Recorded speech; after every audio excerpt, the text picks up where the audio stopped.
Hi, everyone. My name is Gergen. I'm the Executive Director here at AGRiP. Today is February 8th, 2022, and I'm here to share with you a brief overview of public entity pooling trends. I'm going to share information that's relevant to your pools right now. We know that it can be helpful for each pool to compare to the universe of pools, to look at the collective so that you can understand how your pool might fit into the norms and the trends. Now, I'm going to start today with the underlying loss trends that we know are influencing pools and their members. And then I'm also going to speak to a few operational trends that we know are important to pools right now.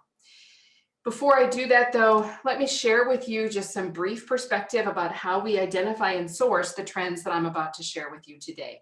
AGRiP members total 213 public entity pools. That is representing an estimated 75,000 local public entities or taxing jurisdictions in the United States alone. We also have pool and reciprocal members in Canada and Australia.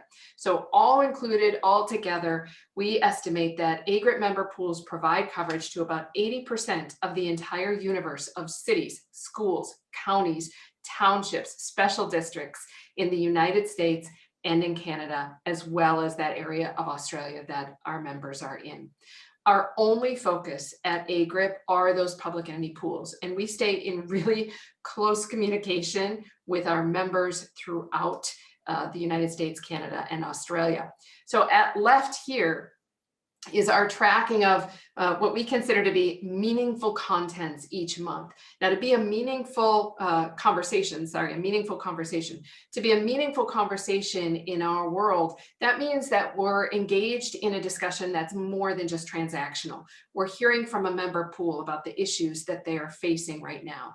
We're hearing from a member pool about a member issue that's particularly relevant. We're talking with a QEI patron or a service provider about the assistance that they are providing within this pooling space.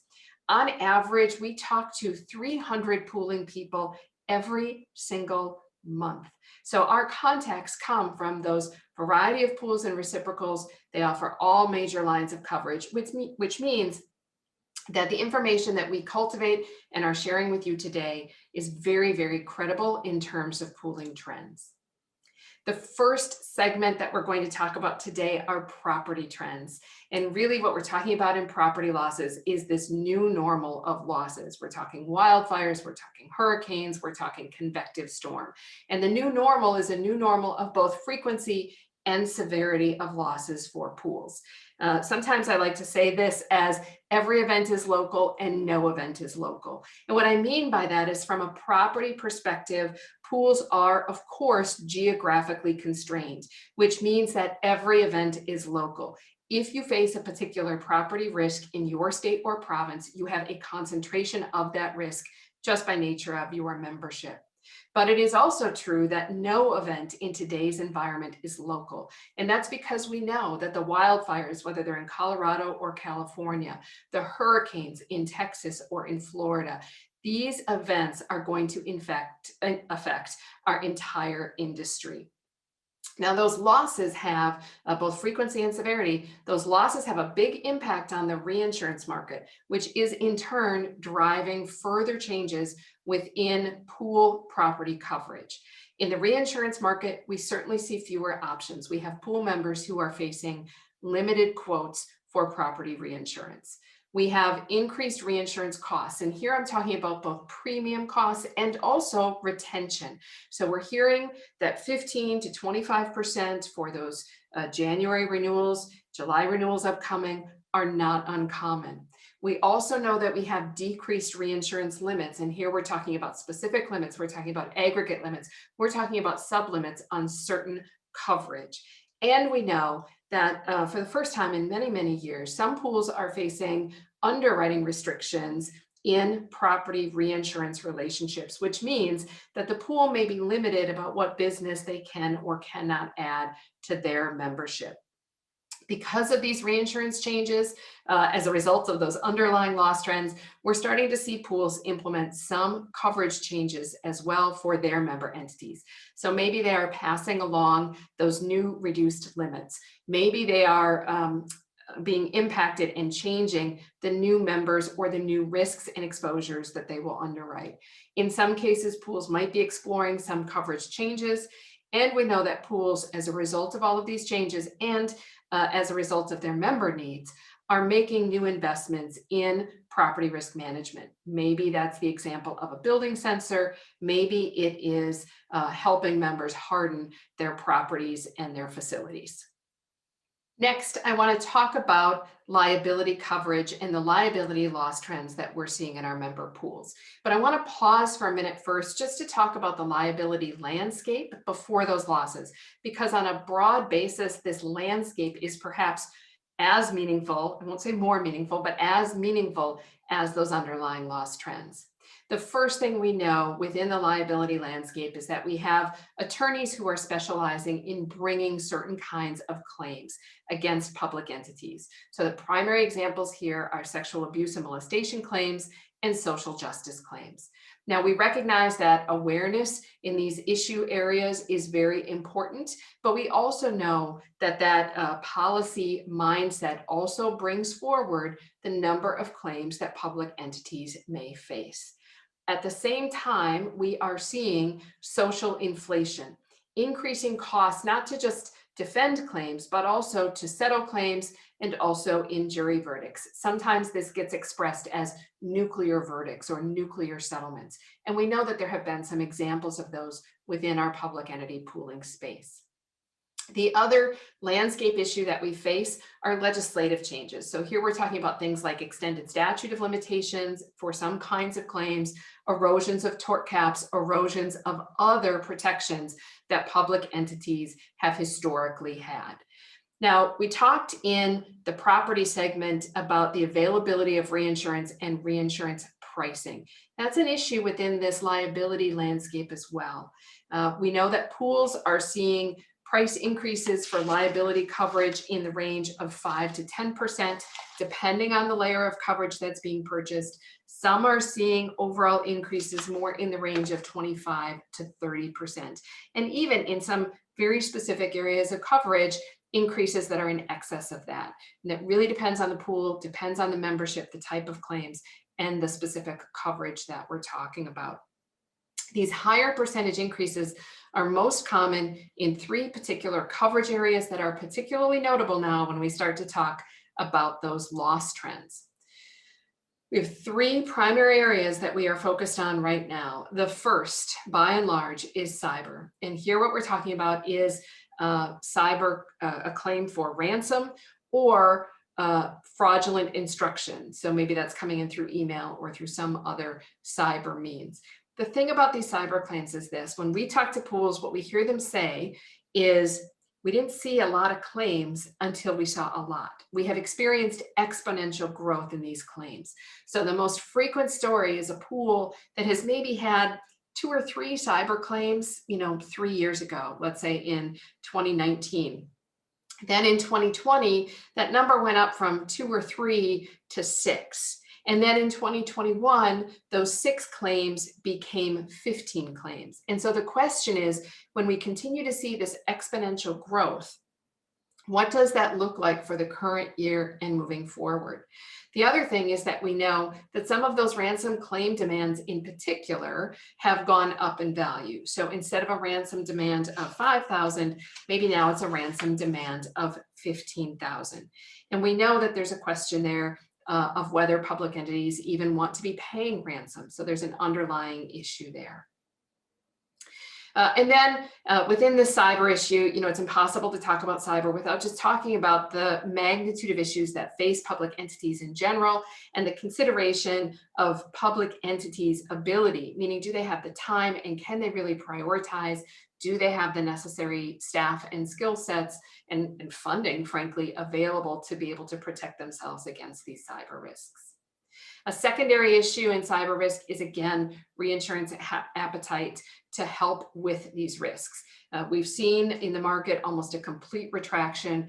Many pools who are struggling to find coverage at all for their members, if they are able to find coverage, it is on a greatly restricted basis. And that coverage is coming with significant underwriting demands, meaning that you're having to go out to every single member to complete a questionnaire that may be very, very difficult for your public entities to complete.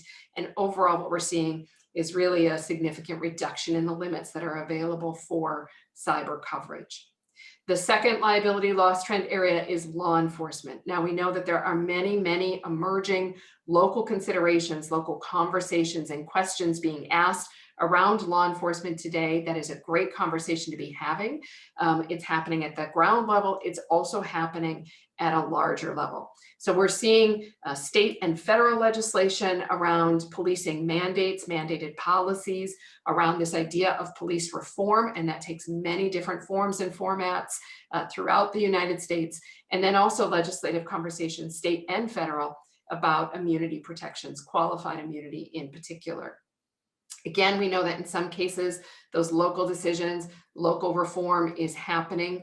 Sometimes it comes in the form of legislation. Sometimes it comes in the form of different accreditation standards or post requirements. Sometimes it comes in the form of increasing or changing the personal liability that officers may face for some of their actions, or again, those qualified immunity challenges.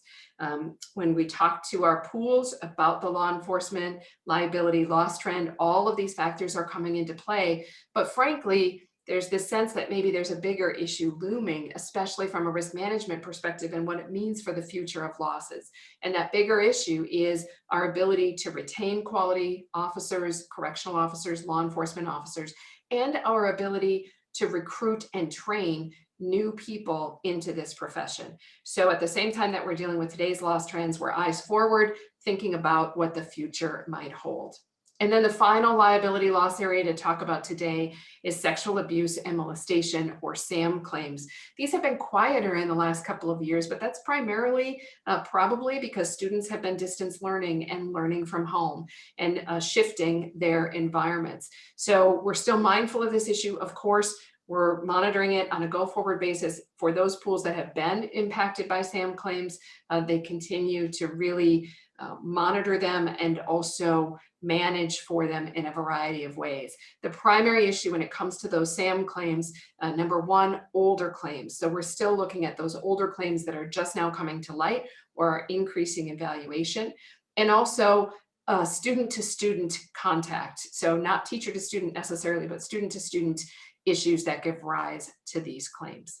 So that's what we're seeing in terms of liability loss trends.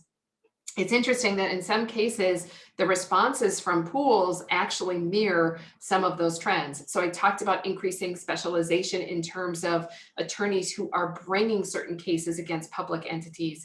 In some cases, pools are able to really effectively respond to those cases and those claims by bringing forward specialization of their own. So we know that pools have done this in the past around employment liability issues, around land use liability issues. Now we see pools responding with defense work specific to law enforcement claims, specific to sexual abuse and molestation claims. That specialization at the defense litigation or within the defense litigation arena is really important. We also see pools beginning to provide specialized resources and claims adjusting services. So maybe we are moving certain kinds of claims to certain claims staff who have specialized training. Sexual abuse and molestation is a great example. Specialized training about how to investigate those claims, how to talk to people about those claims, how to make sure that the pool is getting really great information. We also see increasing specialization in the loss control or risk management realm. So looking at specialized services to provide members in cyber in particular. So risk management services from the pool that are specialized to help public entities manage cyber claims, and also law enforcement risk management services. We also see pools investing in highly focused training programs, meaning that they're getting very targeted into the specific issues that they face. And interestingly, in this environment we're in, where we're doing Zoom podcasts of webinars and lots of video content, pools are working to shorten their risk management training. So we're talking about sort of micro learning in short little bursts of information that's easier to consume. And then finally, I mentioned already, a specialization in cyber services for risk management. And the other thing is, we see a lot of discussion right now about increasing cyber services to public entities overall. Maybe it's the pool helping with an outside service provider conducting system scans or audits or assessments, doing penetration testing or vulnerability assessments on behalf of their members, helping their members figure out how to best monitor networks and intrusions and improve their network security overall. So all of these things are really important in terms of a pool's response to that liability landscape and to those underlying liability loss trends. I'll talk next about workers' compensation. When we talk about work comp loss trends, the story here really is about workers' compensation presumptions. Here we're talking about the expansion of presumed injuries, both in terms of who is covered, which employees are covered by a presumption, and also in terms of what the conditions are that are covered by any particular presumption law. So in this case, the losses are very individualized to each specific pool. What kind of presumption you face, who it affects, how much it affects your pool. It's really generated through state law, through who your membership is and whether you have the law enforcement officers or not in your membership, whether you have the teachers or not in your membership. All of the workers' compensations laws around amounts of payments, indemnity, medical expenses, et cetera, all of those specific state nuances are going to influence your experience with these expanding presumption claims in workers' compensation. When it comes to COVID presumptions, there's just a lot that we don't yet know. We don't yet know the long-term impacts. We don't yet know the long-term costs. We know in the short term for the exposures and for a lot of the exposure claims, exposure-only claims without medical expenses, generally speaking, they might have been numerous, but they were manageable for pools. But we just don't know what the long-term cost implications of those COVID presumptions are yet. And again, the COVID impact, the COVID presumption impact in your pool is very much a product of your own state rules and regulations.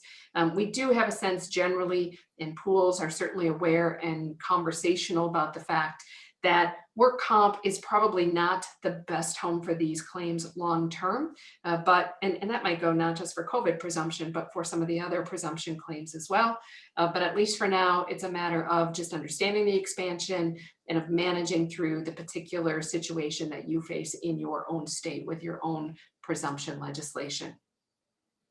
When we talk about employee benefits, similar to work comp related to COVID, there's a question here about what the future holds and what those total costs might look like within employee benefit programs offered by pools. We know that when COVID-19 first started and was first an issue within these healthcare pools, that we saw an initial drop in the numbers and costs of healthcare claims overall, because people were foregoing their visits to the doctor, or some of the surgeries were postponed, for example. Now, some of those reductions in costs were offset by COVID testing and care, but in many cases, they weren't completely offset.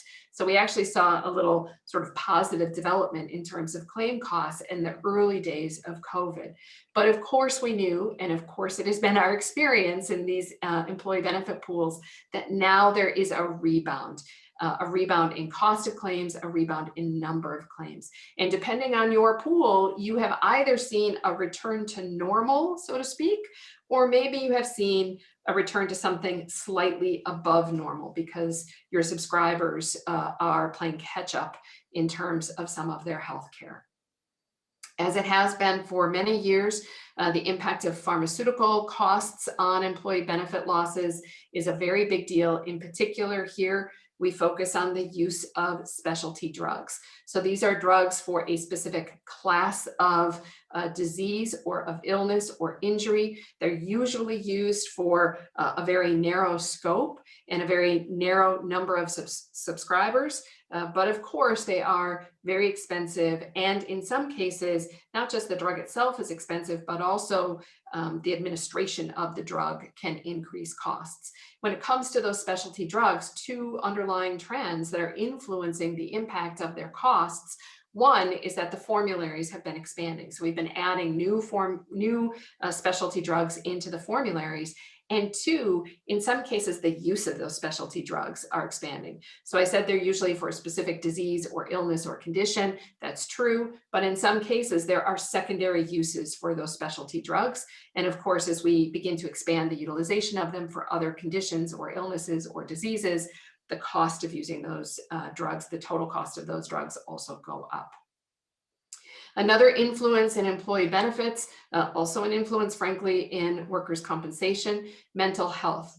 We have increasing acknowledgement and awareness around the importance of mental health. We also have increasing treatment and availability and accessibility of mental health care. So both of those things together are increasing the number and costs of mental health related healthcare costs. In fact, we talked to one pool last week who said that they are on track for mental health care to become the #1 driver above even some of those more costly diseases and illnesses. So they're on track to have mental health be their #1 cost driver for the year.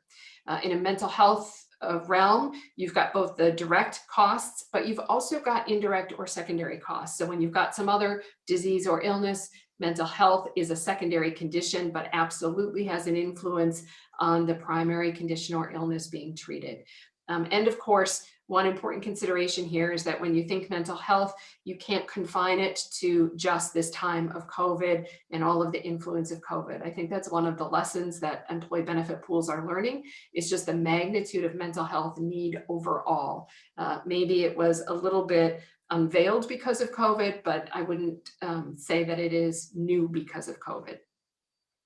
And then the last consideration for employee benefit pools in terms of trends that they see is a consideration around health equity and health care equity. This is making sure that the services and benefits that the pool, but moreover that the member public entities are offering, are equitable for all of their employees and dependents, all their subscribers, that the decision-making around healthcare decisions are appropriate and equitable for everybody who needs to seek healthcare in this environment. Now, just as with other lines of coverage that we've talked about, property liability and workers' compensation, excess insurance, or in this case, medical stop loss, is also a consideration for this line of coverage, employee benefits. Pricing in medical stop loss has been a struggle, again, in part due to those pharmacy expenses and specialty drug costs. It can be, again, a little different from one pool to the next, depending on the particular group that you are covering and the number of certain conditions or illnesses or the states of disease within your public entity members. All right, so I've talked about those primary loss trends. I've talked about pool responses. I've talked about the reinsurance and excess and medical stop loss environment. This slide, and I just want to take a minute to pause here and talk about some of the major pool operational challenges or influences that we're seeing really have an impact on our member pools right now.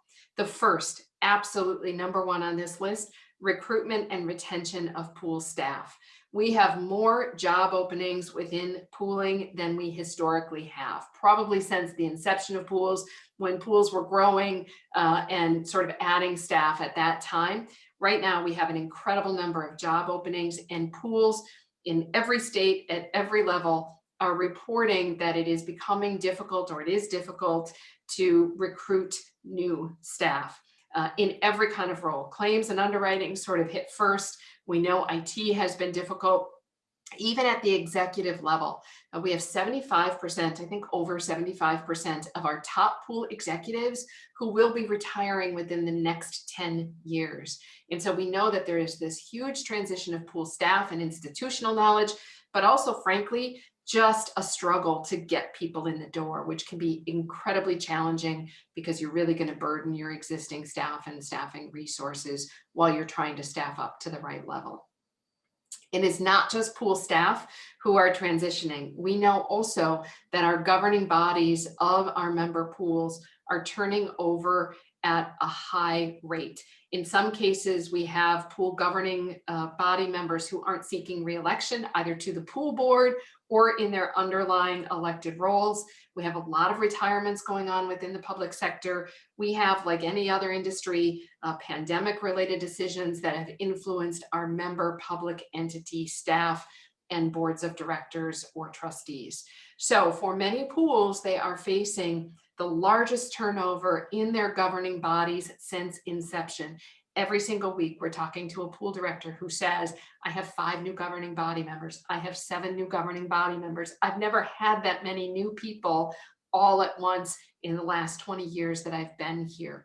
So what that means for a pool is really beginning to institutionalize and become more methodical, more regimented in how you orient your new governing body members, because this new normal is here to stay.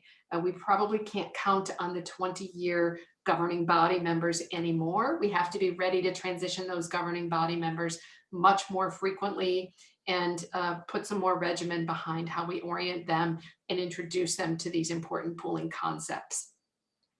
Another important influence for pools in today's environment are tech advances. And here what we're talking about is just the totality of technology advancement, a digital transformation, which is the subject of our residency this year, and how influential it is going to be on pool operations.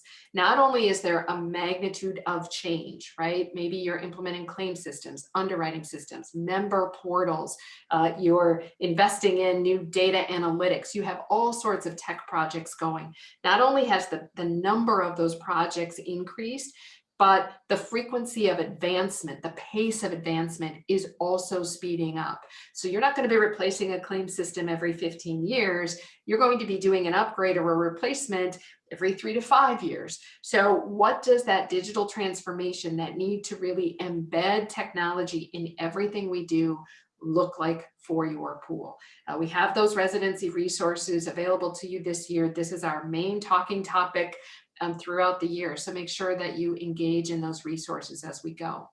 And then the final operational challenge, I already mentioned cyber liability as a big issue for pools in terms of what pools are offering members, how pools are buying reinsurance and what the availability looks like. But this is about the operational aspect of cyber liability for the pool itself. It's part of the new normal that pools have to be mindful of the data they hold. They have to be mindful of the network security, the user security that they have in place for the pool operations. So while you're busy focusing on member service and member coverage and your reinsurance relationships and all of those pieces, make sure that you are also taking a minute to look within your own pool and to pay attention to your own cyber operational risks to make sure that you have the security, the governance structures, the policies and practices in place for your pool. I always like to finish a conversation like this, which can seem overwhelming in terms of the information and the struggles and all of the different challenges that we face, with a fairly simple reminder about what it is that as pools we are here to accomplish. I like to say that we clear the path. Pools exist to enable local public entities in order to do their work, right? We enable local public entities to focus on educating students, to focus on providing parks and recreational opportunities, to focus on the land use decisions that they have to make, or policing, or fire services, streets and public works. We enable public entities to focus on that by helping them manage all of their risks and all of their risk needs. That is why we exist. It's an incredibly important component of all of those trends and the reasons that they matter in pooling. We do that in part to provide long-term stability in pricing for those public entities. The idea that public entities can't really effectively manage in an environment where they have dramatic pricing swings up or down one year to the next. So providing cost stability over time those predictable, understandable rate increases if needed over time. That's another really important purpose for public entity pools. And then finally, getting to that long-term cost stability by working really hard with public entity members to bend the cost curve, to identify risk management resources that are going to help public entities avoid those claims, those losses from ever happening in the first place. And that's an incredible investment that pools have made and continue to make, even in a challenging environment. So for those of you who might be newer to the public entity pooling industry, who might be seeing it for the first time, this is a real magazine cover from 1986. We sometimes say that pools have evolved from this picture of necessity to a spirit of innovation. And it is that innovation, the place that we sit today, solutions for all of those trends that I just talked about and the core values on these slides. It is that innovation that is so incredibly important in today's environment. This is what we're referring to when we say the power of pooling. It's the power of all of you bringing forward these important services, these important tenets of operation, and also responding to the challenges. Thank you.